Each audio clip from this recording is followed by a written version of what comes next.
Welcome back to Everyday a New Thought. I'm your host, Thor Challgren, and each weekday I share new thought perspectives. Today, I want to talk about celebrating. Yesterday, I started a 4-part series to celebrate back to school. I'm calling this series Put Yourself First. And yesterday, I shared my own perspective as an empty nester parent.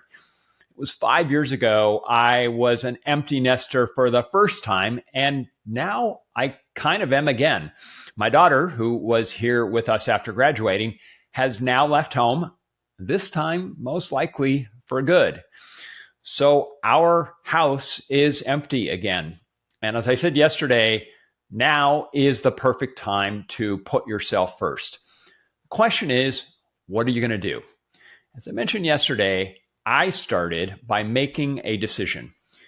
One of the challenges in deciding to move forward is that once we decide, we can be so anxious to move forward that we don't pause, even for a moment, to celebrate what we just did. So that's my message for today. Celebrate. Party. If you're at some crossroads in life where you've just accomplished completing a long journey, stop, pause, and take a moment to celebrate what you just accomplished. There are 2 reasons why. First, you need to celebrate you.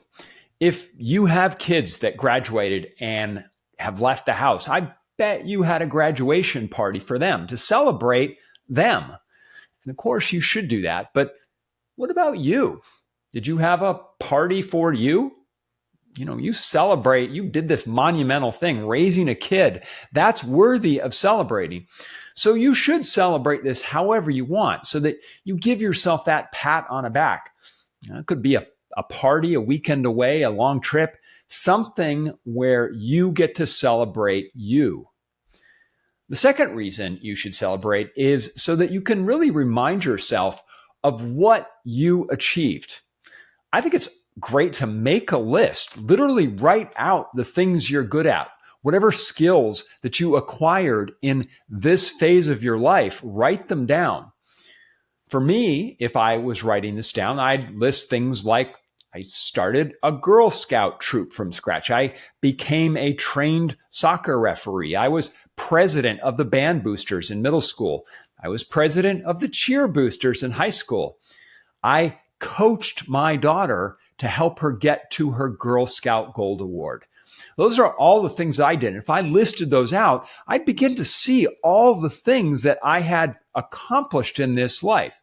So I recommend that you make a list of your accomplishments during this time that you've just wrapped up. You might be surprised when you see it in writing, all the amazing things that you did and that you are capable of now. So as a reminder, I put together a video training series called Put Yourself First. It's free. It's 4 videos, 1 every day, followed by a short exercise. I think it's a great way to pause, to reflect, and then be able to move forward with the next chapter in your life. So when you're done celebrating, go check it out. The link is in the show notes below, and you can find it on my website at thorchallgren.ck.page. That's the show for today. If you like this episode, please hit like if you're watching on YouTube. If you're listening to the podcast, please subscribe or follow the show on your favorite podcast app. Until tomorrow, thanks for watching.